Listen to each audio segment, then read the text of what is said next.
byanyabyo yego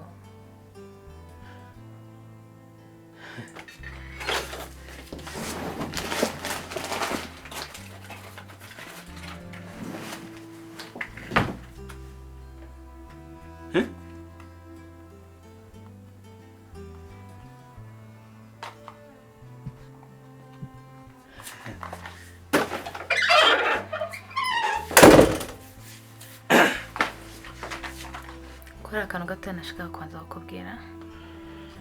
hari ikibazo se giye buri yandere ndi kukumva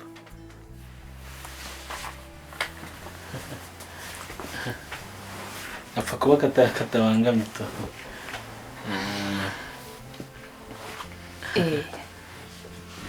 rero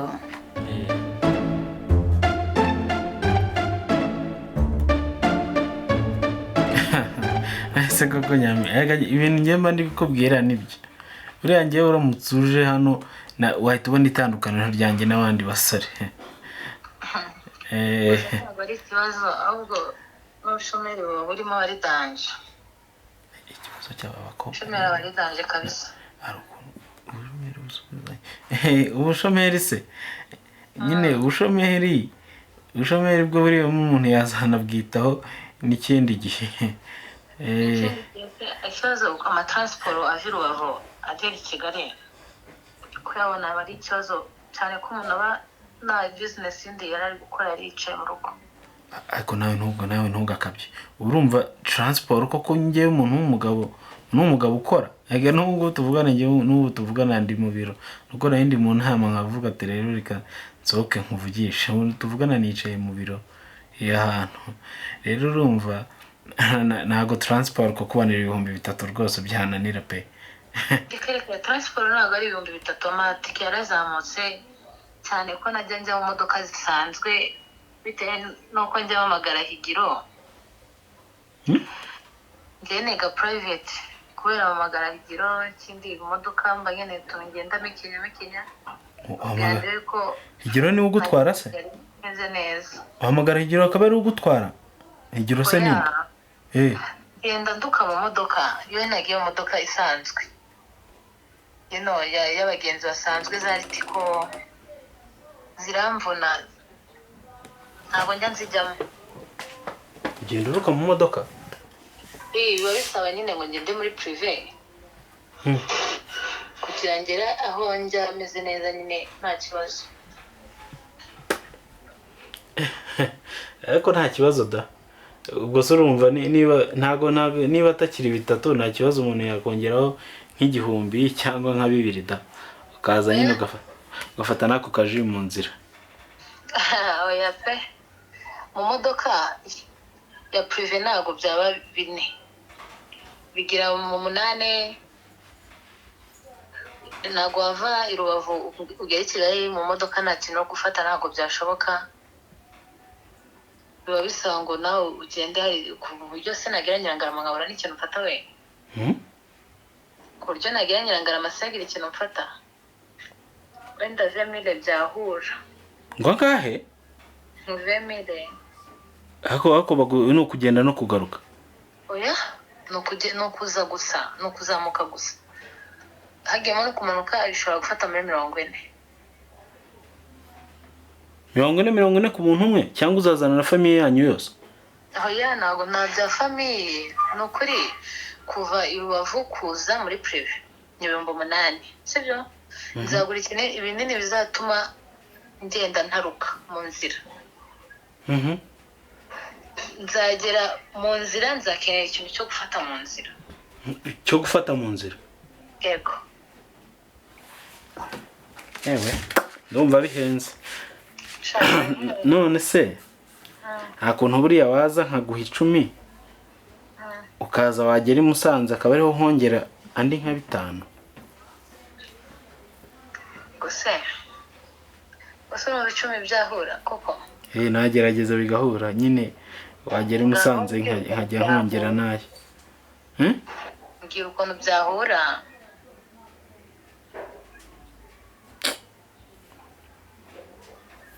so gerageza nukuri pe gerageza oya nimba ukeneye kumfasha kugira ngo nanjye mbone icyo gukora nta kibazo basinshakira 17 kugira nzagere Kigali meze neza. Umuntu ajya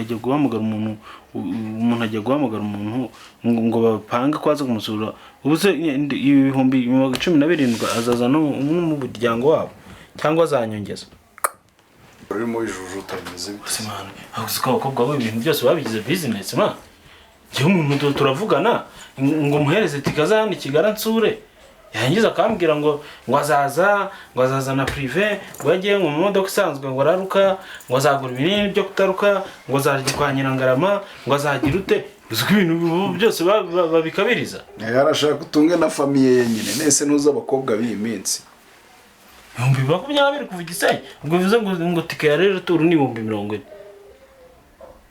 none turi gucirikanwa rega nk'abari kugura ngo wenda ngugereranije ngo 12 uziko wagira ni none se ninde waguhaye pass indi zo wampaye pass ko nanjye kwa kundi witoragura akantu online mukandikira none ngo tutangiye gucirikanwa uza ageze hano watoraguye umuriro rero gusa urumva ayo mafaranga uziko ari mihene n'umwana wayo ariko byo nyine nuko ko yabona byiyoroheje ariko nanone kubona umukobwa mushya biba bigoye nibura se wamubonye ku ifoto urabona ari icyana giye wataho nayo mafaranga yabarere mvo njye kure wa muntu mana nyine urumva ni namaye karagafone kandi yambwiye ko yakagurisha nuza kubona ngo kumubwira ko naza kubona no wakanga akambwira si vuba se urumva tugira amahirwe tukamukoraho zira tenike ntabwo tubura ikintu turi uzikoreshe hano oya man twavuganye 18 kuko bibiri nibyo guhereza kariya kaniga kayitwara ako ntundye man ase bantu ivyo bintu nabikora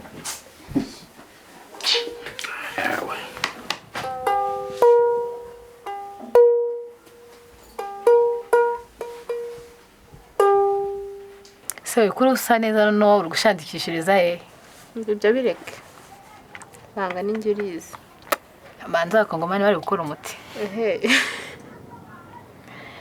sha Anje uzi ikintu cyatumye nkwamagara urabizi nawe inshuti yanjye mfite nta muntu wundi nagisha inama hari umujama w'inshuti yanjye ubi Kigali niho akorera niho atuye urabyumva nyine yego namubwiye nyine ibihe ndimo ko ndi umushomeri nyine nawe urabibona maze gucupira ndabizi arambwira ati wowe ndi naguhigira akazi naribi ariko abantu bakubona ugaragara ku buryo umuntu yakunuma nkakuzana ubwo rero mubwira ko nshaka transport uzi ikintu cyanunguye yambwiye ngo 3,000 ibaze 3,000 1,200 ndaje ndamubwira imodoka zaruriye ritiko nagwa na 3,000 nagwa gutwara ahita ambwira ati nta kibazo nakongeraho 2 cyangwa 1,000 ego uwo muze ngo mbaciriritse bro afite amafaranga pe ariko ibintu bye biri kunyobera urabizi n'inshutange sinakoresha ku bintu bye byancanze si umuntu nkumwizeye ko ari bukurangira akazi we umuntu uri kugwitekera bitata aho ngo bari abakeye oya kumwizera mbi kumwizera ariko ashobora no kuba ari ganago ndi kumbreminga kuko ashobora no kuba ariko ubwa se uyu mwana ngiye gushakira akazi nka mwana itike uyu mwana bite atanakuzi kumenya aranze arakuzi ahubwo mbaza ngo njye namubwiye ngo amangahe namusabye 17 byo yanyine shana wakabije si 17 ngo numva umuntu yakifa umva wakabije basi mwaka ni 10 arega Anje hariya ni Kigali ngiye njye nabimubwiye kugira nisagurize mbone ayo gukoresha umusatsi inzara ngende nsa neza nyine atazanansuzugura cyangwa naho tuzajya basi bajya babona ndi umuntu shagabanya imiteto ubwo sabwa nta kuntu wagenda wagerayo akakugira nimo rega umuntu yanakubonye no kuguha amafaranga biba byoroshye ukagenda ugashaka indi mitwe niyo wamutekera indi mitwe akayaguha ukajya muri salo cy'ingenzi ni ukubona umuntu gahongera inama basi mwese basi nkora iki umva tuvugana ujye gufata telefone afite amayinite umuhamagare basi umwaka 10 yari kuyemera na kibazo umuhamagare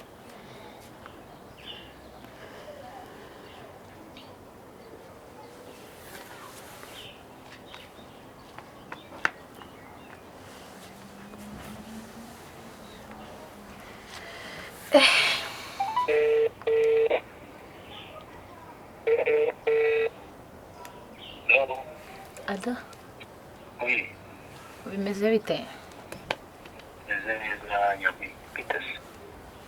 ni byiza Meze neza. sha ndakomeye none se ya gahunda Gahunda se ko siwayanze se. Gahunda wayanze ariko uri bo wanambabaje. oya basi 10 nta kibazo nimba byakunda nde naribi nakwitegura ukambwira 10 nta kibazo Ukaza ngo. yego nazi ubu nazi ejo byaterwa nawe nyine Ya buri yaze ko nta kibazo niyo ariko akakanye ko nta ribi. Aho mbwira ngo uraza akakanye. nta kibazo Ego, okay. Nta kibazo mwana uko kumwe. Umva mbikora ubwo witegura ejo. Ukunda ko mwiteze. so si bisanzwe ni bisanzwe nakamirinda se n'utuntu turaho cyangwa kawaii Mana nakubije ko uri umuntu w'umukobwa ugiye kumubwira turi sempre. Nubwo n'ubundi n'icyo bashaka cyose nta kibazo. Mana nakubije urubuga. yego None ariko mva mitanya nyohereze. yego aka kanya uyu munsi yego sa merci nta kibazo reka nzinyohereza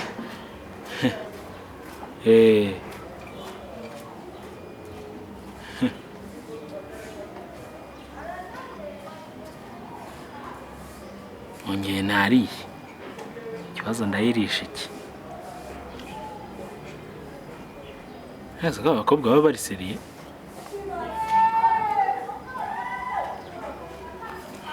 ndayakora isasa umundi ngombe nshake 20 cyangwa se na 30 nyabonye wongeye guhamagara umuntu umwe niyo nabona naho 5 cyangwa 10 cyangwa uyama wese ndayabona undi nariye menshi kamere kuri muvandimwe tubana kubana ndimo buri yari yaturayagabana Yesu muvandimwe bimeze bite nanjye meze neza Ko numva wishimye bimeze bite none. si wibuka se ka kantu nari ndi gutogoza ko gahiye karahiye ahubwo urumva nyine nayo ngize n'akabazo ku ruhande Kigize kandi. nyine numva nkeneye nk'uduhumbi nka 20 uduhumbi 20 kabisa buriya wamfashije nk'umuvandimwe mwana ntacyo nakuburanye igihe cyose kabisa turi kumwe Ese ko nawe ubizi iminsi turimo kuniryana. Kubizi kuri bro wanjye nta kintu nakwima iminsi turimo urayizi. ubwo nabona ni 10 Turarikura. Mani magaze nabi umve nanjye. Mane se umwana ubu nta ko ibintu byose biri kwirangagiza ntago wabyirangagiza noneho tukavugana na wa muntu wari ugiye kutwishyura yandi 18 tugapasura ayo ngo gahita yajyana noneho ukama nk'icumi ukabungurijemo n'igihumbi Nyine se uzi ibintu byabaye bari ko ari n'abamura gutegereje ngo uze nguhe mapu neza jamana agezeyo ntango umuzigo yawugurishije ariko arambwira ngo babaza muhaye make ngo babanze batesti ayamaye bro so rero ubwo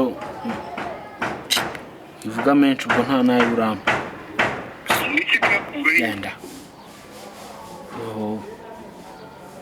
ndondera pasi Isiraheli kamamagare Oje. Aya. Amagare ndese. Amagare. Pass.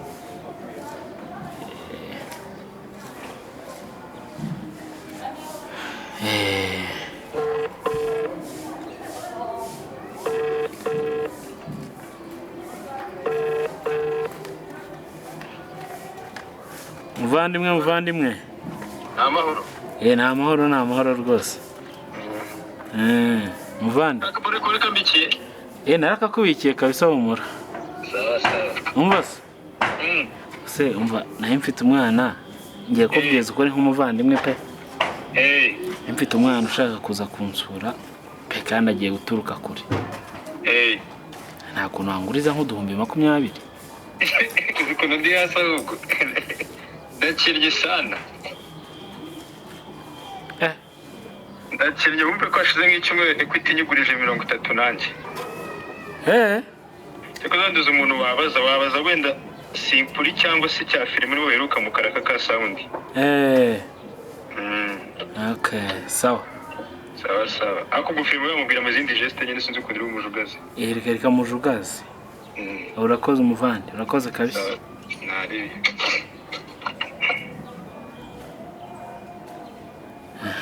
Filemo.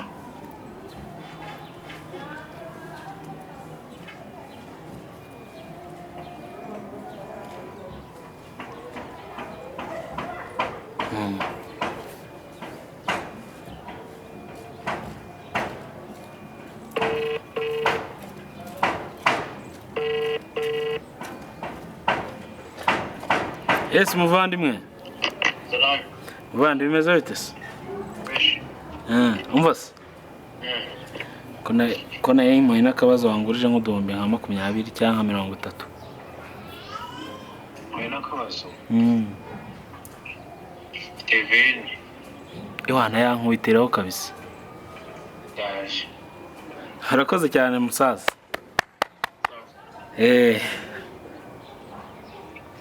Ngaya arabonetse. Nshaka kundi 10. 30 azamucyura mubikire na 7 amusubizayo.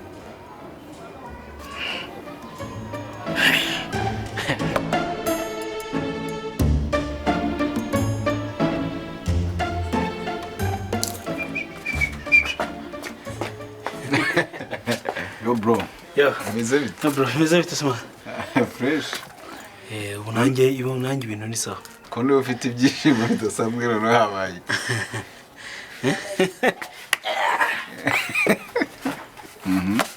Imboga zirahiye.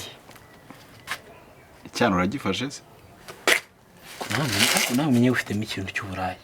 Kwera iki akantu kose nkoze uhita utekereza uburayi. Ndabizi nicyo kintu kigushyushya iyo uhuye n'umwana muzima wishimira sha akamwenyuka bari kose.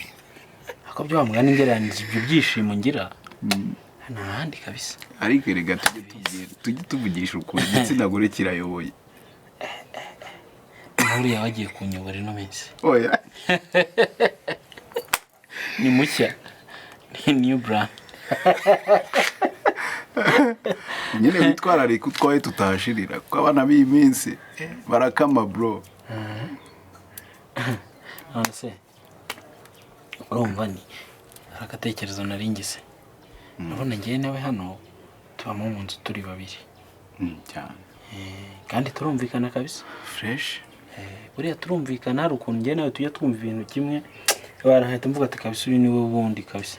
Niwe muvandimwe wanjye. Urumva? Ni sawa cyane. Niyo mpamvu nyine ntekereje nkavuga kangusaba akantu. Ntabwo kantu ushaka kunsaba uri gusasira ukabwira. Nanjye ngategereje. Aba kugasasira nyine umuntu agomba kukubwira urumva. Aga ngiye nawe turumvikana musasa. Sibyo? Erega ni nabyo. Ngiye ntago nkubeshya kabisa. Urumva nyine umwana araza kunsura. Really? Uyu munsi se? Amaye.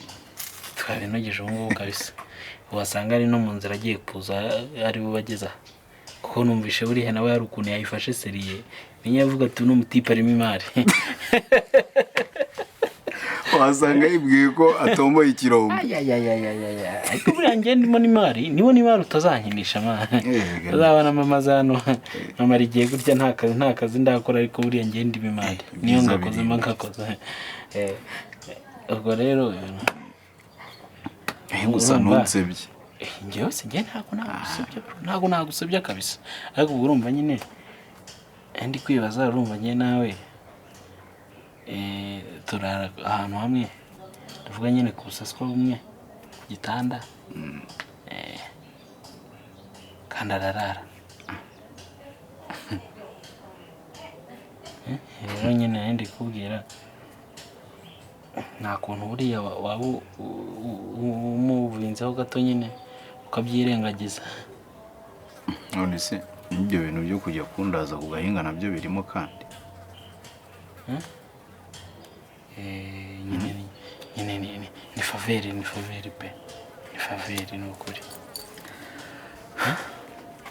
nyine nawe buriya ubinyatse buriya nyine nubwo nawe utajya ubikora ngo ubinyaka ariko nanjye ubinyatse buriya nahita nibwiriza kabisa.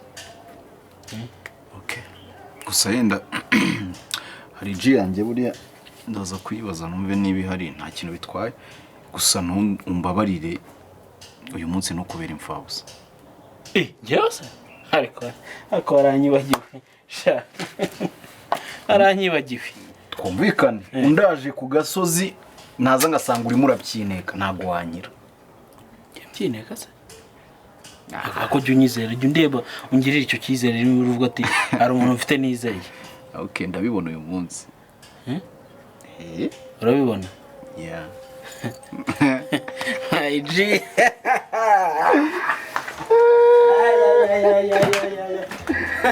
Ewiga reka mbitegura ahubwo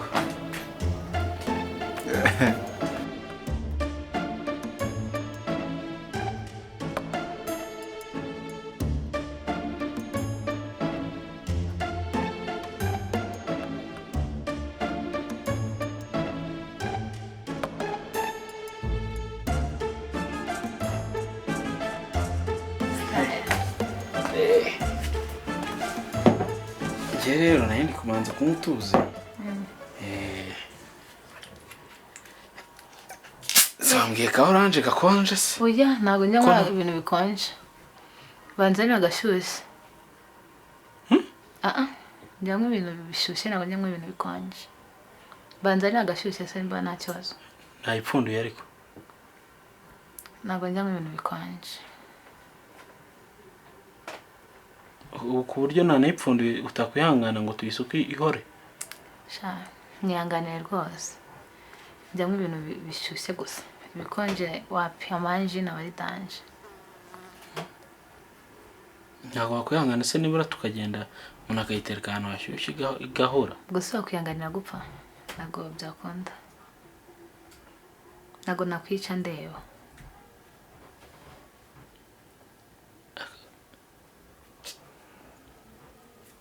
ntabwo wasoma ngo wumve oya mwanze n'ishyushye se mba byashoboka intume ndishyushye yego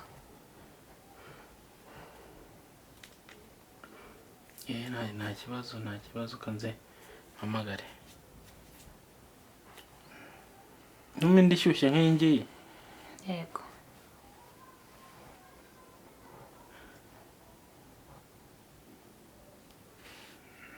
ko mbona bitinze aho aya nta kibazo reka nze ndaje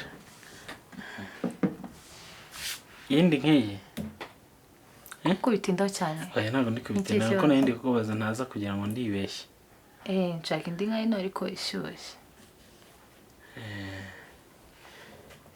isaha nta kibazo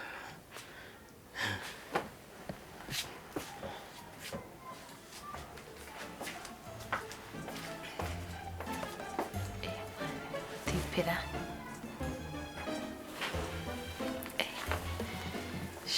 uyu mujyi atuye ahantu heza kabisa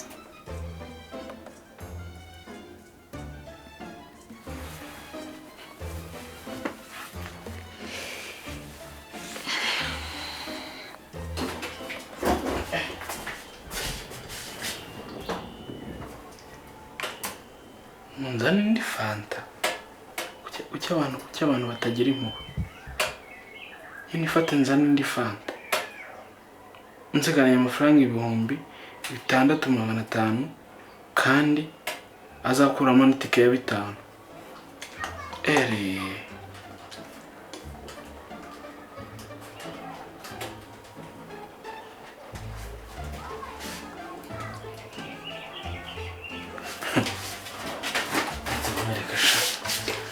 yarazi ngo nibuze ubwenge wenyine ubundi icyo dupfa si ubushyuhe si ukubita ikonje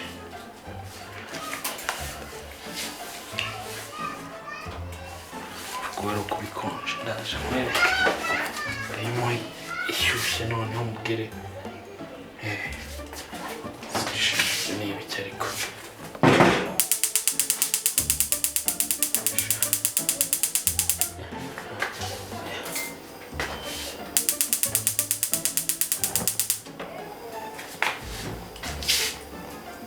gusa igahura n'ubushyuhe hano birashyuha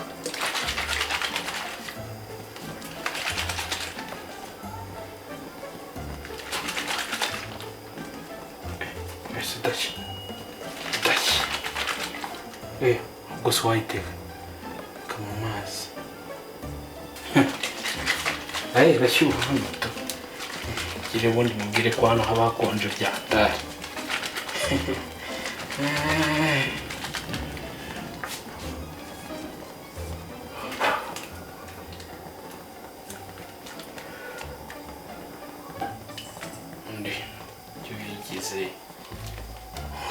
cyane ntabwo yakwifata ngo ayime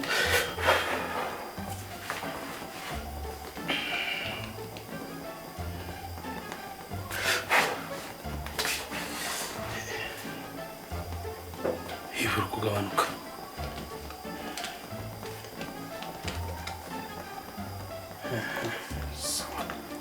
sawa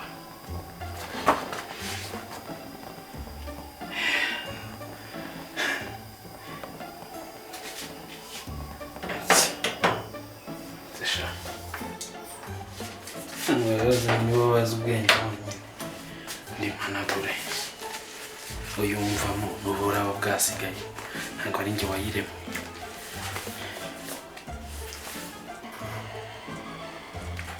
icupa risa n'iryashyushye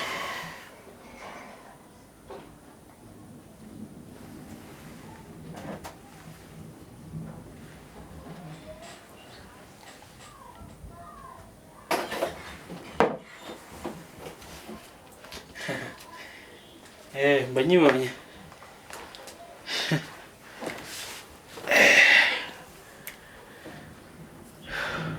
ase harimo undi muryango ujya hanze ahangaha ko mbonye ariho uturutse umuryango ujya hanze se oya buriya hari ukuntu uba ufite ibintu mu nzu noneho warangiza ukibagirwa ko waranagifite gusa ariko nyine wanje ebana hano muri ino nzu barakonja ku buryo buriya hari uburyo njya ngura ikintu hanze ntakigezemo hano mu minota 3 kikaba gitangiye kuzana akantu k'ubukonje ukagira ngo ni muri firigo yewe yakonje none nangize ugaruye konje ntabwo ikonje irashyushye nabyumvishe imeze neza nyine ubukonje wenda wumvisheho ntabwo ari bwo muri firigo nibwo bukonje buri normal wabayikize tuzi ukuntu mfunguye urugi hariya gasa n'akamfataho ubu noneho ntabwo nta kibazo kamiteho nzi ko buriya hari ukuntu uba uzi ko ikintu kiri bubire rero niyo mpamvu nikanze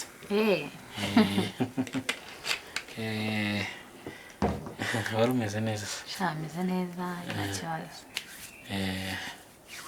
igisenyi se Dusenyi turakomeye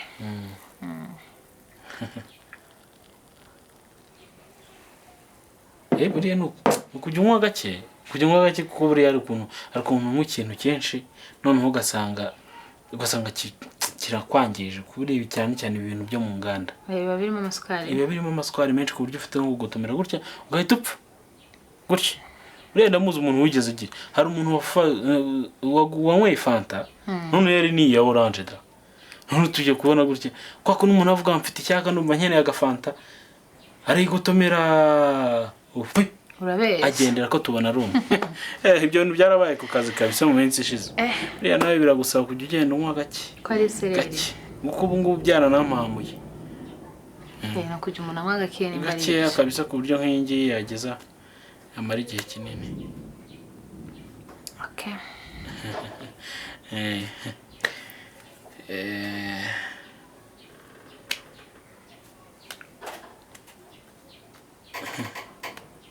bimeze bite se ko mbona wagira ngo nagore wakira ko najanga yawe nakwakira ko mbona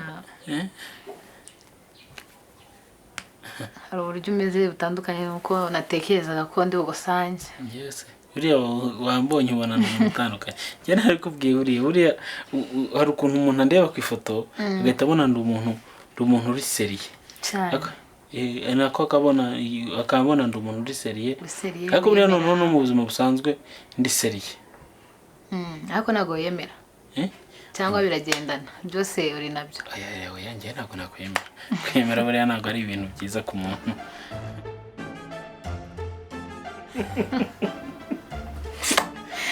buriya noneho nibyo nari ndi kukubwira buriya narakubona nkavuga byanga bikunda nkavuga ati n'umukobwa ni mwiza pe ariko noneho ikintu naje kubona kindi cyiyongeyeho kuko naje gusanga duhuje utuntu tumwe na two mu tumwe menyo noneho hakwiyongeraho n'akumenyo k'akanyinya nkahita mvuga ati awa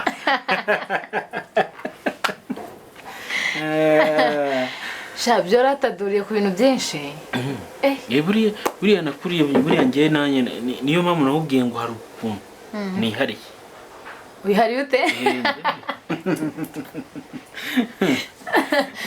nyine ubyibonaho cyangwa abantu babikubonaho bakabikubwira ese urugero nkanjye buriya wambonye ute sha nkurikije ukuntu nakubonaga rero nabonaga uri umuntu uri seriye wiyemera uvuga make ariko nahise mbona wisanzura nyine wirekura mvuga menshi oya ntabwo uvuga menshi ariko wisanzura ku muntu muri kumwe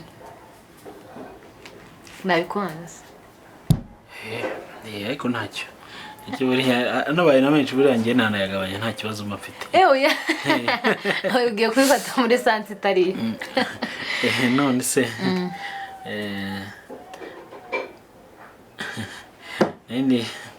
ndi kuvuga buriya nta kuntu twagera nko mu gihe cyo kuryama cyo kujya kuryama ndaryama kuryama hari ukuntu mba nateguye icyumba neza nkuvuga ati ndagiteguye iki cyumba kirararamo umushyitsi turarara mu cyumba ko ndi kumva uri gushyira mu bwinshi ko ndi kumva uri gushyira mu bwinshi nyine turarara mu cyumba njyewe nawe sure sure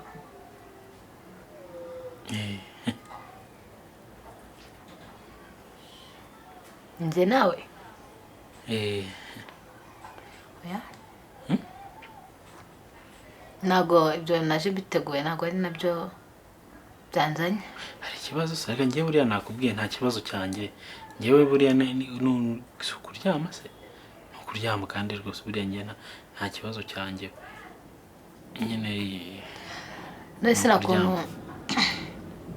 nta kuntu waryama mu cyumba cyawe nimba gihari nanjye nkaryama mu cyanjye ko aribyo byakoroha ntabwo njye nageraho nkubeshya muri ino nzu nyine irimo nyine ibintu byinshi ku buryo hari ukuntu usanga kubera ko ufite ibintu byinshi na nyiriranzu akayubaka noneho akayitegurira umuntu umwe cyangwa n'uwa kabiri ariko bakaba basangiye icyumba buriya nyine inzu ajya kuyubaka hari ukuntu ariyo mategeko yashyizeho nyine urumva nyir'inzu ayo mategeko niyo barayashyizeho noneho akavuga ngo abantu baramutse batararanye ufite gusanga hino nzu bigizeho ingaruka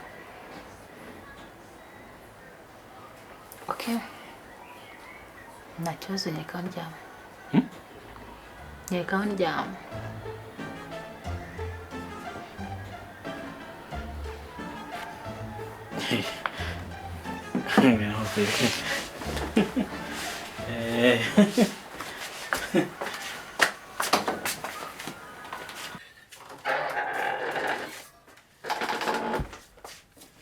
Uri ready?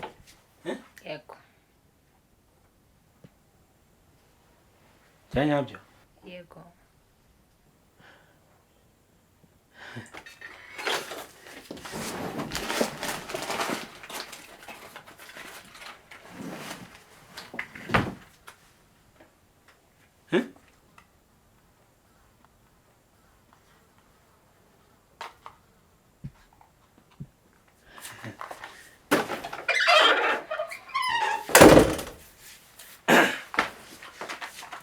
Kora akantu gato nashaka kwanza kukubwira.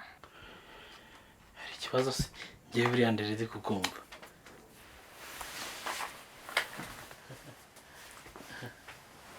Apfa kuba katabangamye to.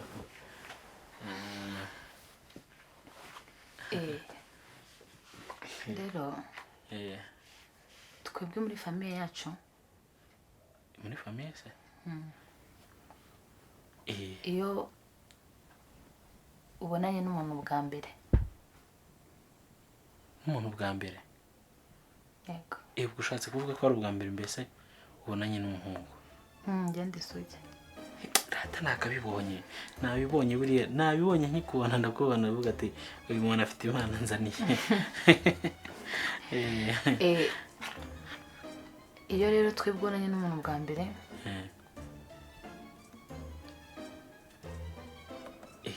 Ariko umura nyine ngewe niba wenda waba mfiteho n'ikintu cy'ubwoba, wifitemo ikintu cy'ubwoba, umura ngewe ntago buriya ntago nababazanya. Nishyuwe. Uwo muntu arapfa. Wagira ute? Arapfa. Gupfa nyagupfa cyangwa uri kuvuga nyine umuntu mbese arananirwa cyane wenda ukaba uri kwivugije wenda ufite nko kubikora cyane ukananirwa? Oya, arapfa bagashyingura. Ubwo wowe ndumva ufitemo amahitamo y'ibintu bibiri. Tukaryama gusa ntihagire icyo ukora cyangwa se tubikore upfe. Yesu we.